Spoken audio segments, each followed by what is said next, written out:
Real numbers are named in order on the number line, with larger numbers farther to the right.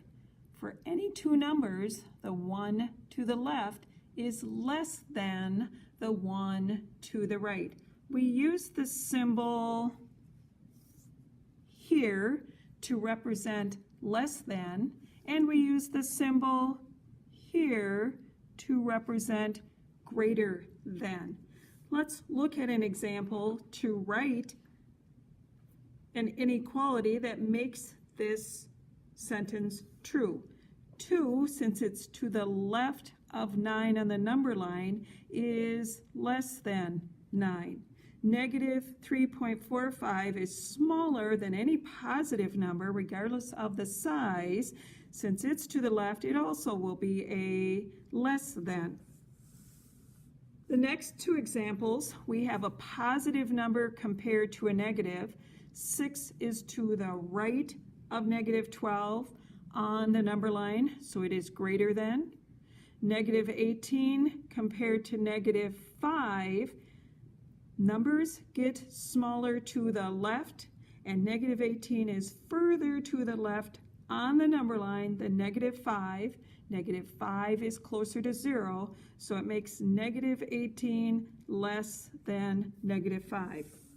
In this last example, we have two options to compare these fractions.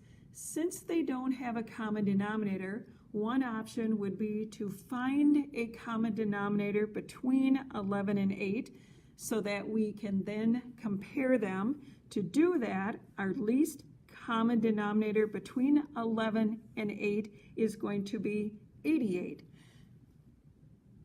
To get an equivalent fraction with a denominator of 88, we'll multiply the first fraction, top and bottom, by 8, which will give us, multiplying numerators, 56 over 88.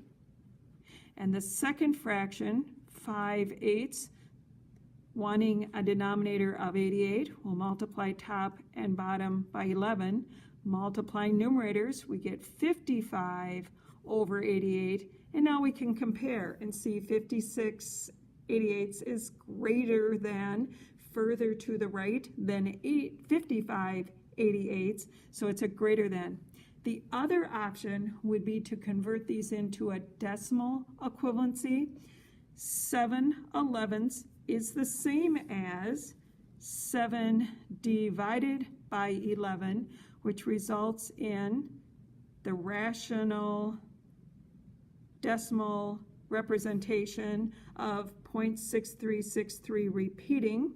The rational number 5/8 is the same as 5 divided by 8. Doing the division, when we take 5 divided by 8, we end up with 0.625. And comparing these, we can go to the hundredths place and see that 3/100 is greater than 2/100, with them both having 6 in the tenths place. So again, it confirms that 7/8 is greater than 5/8.